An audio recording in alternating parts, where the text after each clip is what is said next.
আসসালামু আলাইকুম।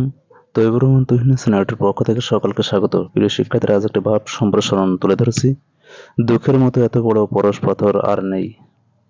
গুরুত্বপূর্ণ এই ভাব সম্মিশ্রণটি আমি সহজ শব্দ দিয়ে 3টি পয়েন্টে সুন্দরভাবে তুলে ধরেছি। আর তৈবুর রহমান তুহিন চ্যানেলটিতে ইংলিশ বাংলা সমস্ত ভিডিওগুলোই সহজ শব্দ দিয়ে একটি স্যাম্পলের উপর ভিত্তি করে তৈরি করা হয়ে থাকে। সুতরাং চ্যানেলটির পাশেই থাকবে।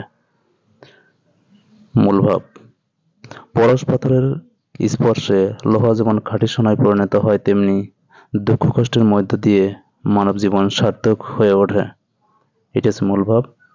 সম্প্রসারিত ভাব: মানুষের জীবনে সুখ দুঃখ পাশাপাশি অবস্থান করে, একটির পর অপরটি আসে পর্যায়ক্রমে। তন্মধ্যে সুখের সময় মানুষ ভোগবিলাসী জীবন ভাসিয়ে দিলে আনন্দ পাওয়া যায় সত্য, কিন্তু তাতে জীবনের প্রকৃত স্বরূপ জানা যায় না। দুঃখে পড়ে মানুষ নিজেকে চেনে, নিজের শক্তি সামর্থ্য ও বুদ্ধিমত্তার পরিচয় দুঃখের মধ্য দিয়েই উপলব্ধি করা যায়। দুঃখের পরশেই মানুষের জীবন হয় মানবিক বোধে আলোকিত, মানুষ হয়ে ওঠে মহানুভব, মহীয়ান। তাই মানব চরিত্রের পূর্ণ বিকাশের জন্য দুঃখকে সবচেয়ে গুরুত্বপূর্ণ উপকরণ হিসেবে বিবেচনা করা হয়। দুঃখ কষ্ট ও ত্যাগ তিতিক্ষা ব্যতীত ব্যক্তি জীবন তথা জাতি জীবনে সফলতা আসতে পারে না। দুঃখের আবেদন চিরন্তন।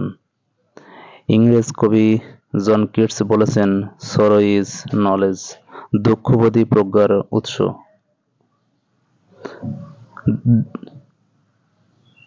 দুঃখবোধ মানুষকে স্রষ্টাভিমুখী করে, দুঃখের অনলে পুড়ে মনুষ্যত্ব বিবেক খাঁটি স্বর্ণে পরিণত হয়। রবীন্দ্রনাথ ঠাকুরের কথায়, দুঃখই জগতে একমাত্র সকল পদার্থের মূল্য।